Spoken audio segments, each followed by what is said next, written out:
Welcome into the Griffin Sports Insider Podcast. I'm Tommy Rezach, a special episode joined by our Director of Athletics, Mr. Andy Carter. Certainly big news on our campus this past week as it pertains to men's basketball. Will Martin, after 7 years on campus, the last 5 as the head coach, resigning the position and thus beginning a national search for the next leader of men's basketball here at Missouri Western. But Andy, let's start with just your time with Will. You spent 3 seasons with him, and these last 2, pretty good. I think you used the word respectability when you talked about him here this past week.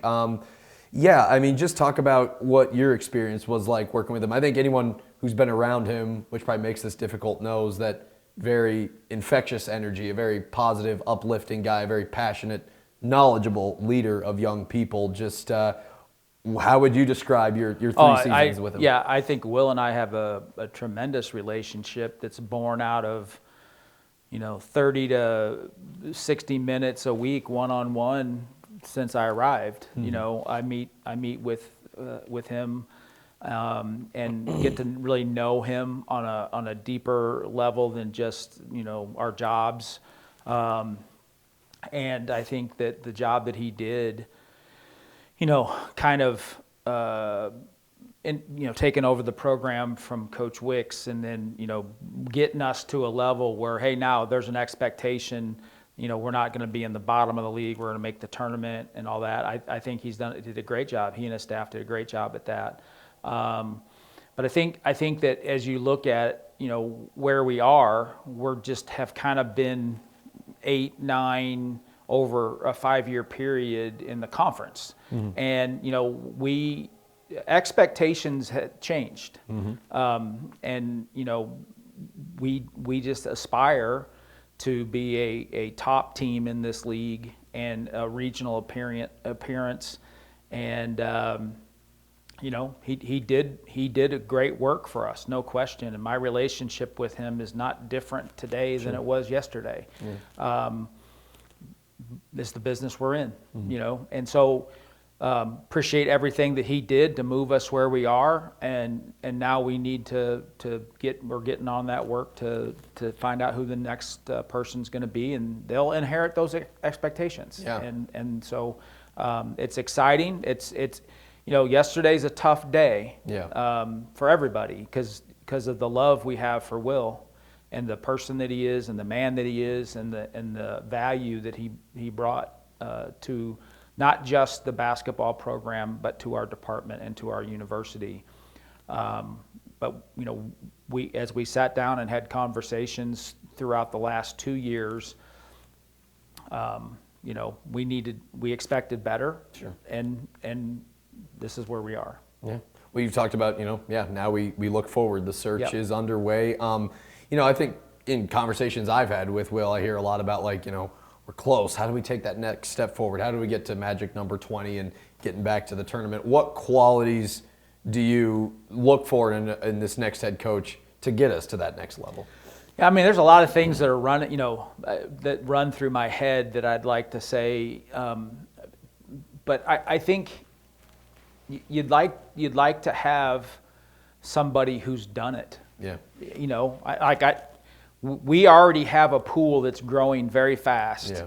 I haven't looked at them because that's a dark hole you get into at some point. But, I don't know what the profile, or I don't know what the pool is going to look like. I know what the profile looks like.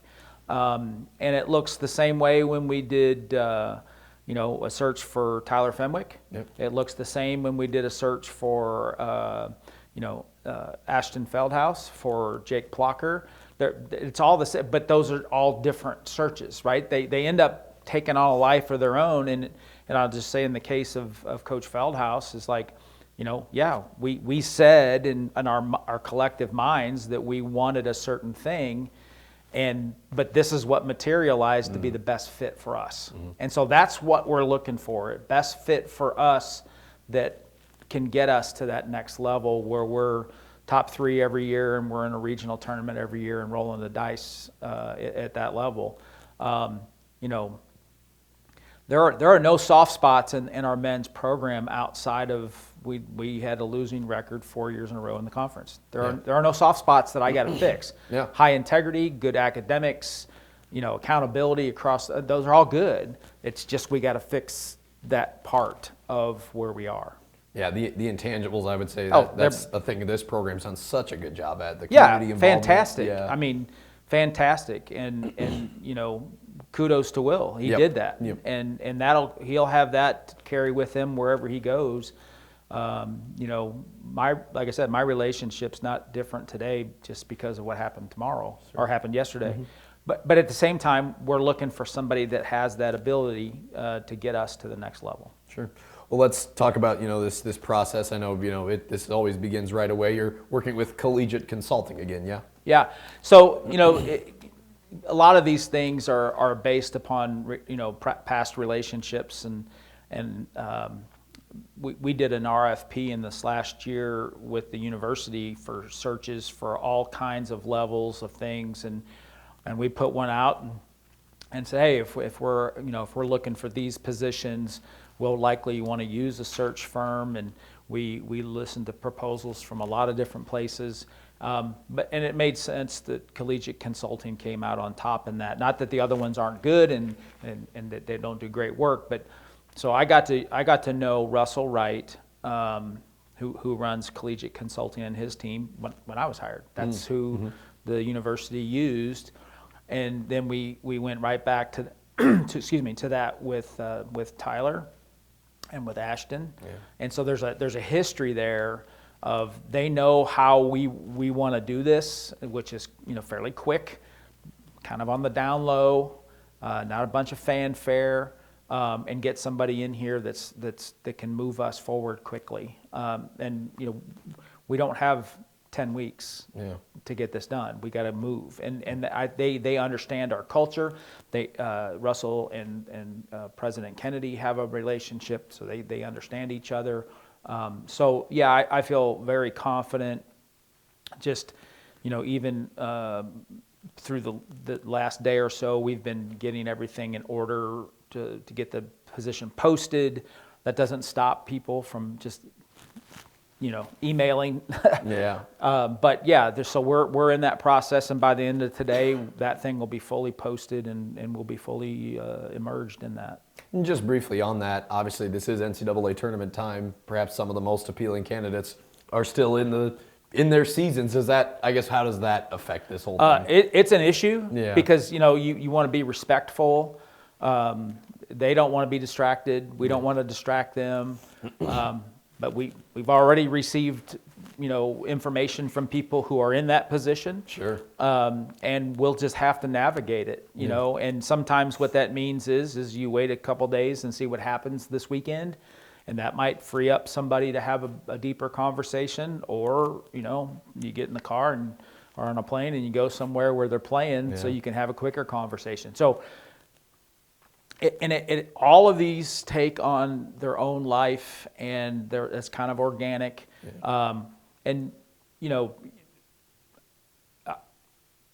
There's a chance that you could hire somebody that everybody here knows. It could happen. Yeah.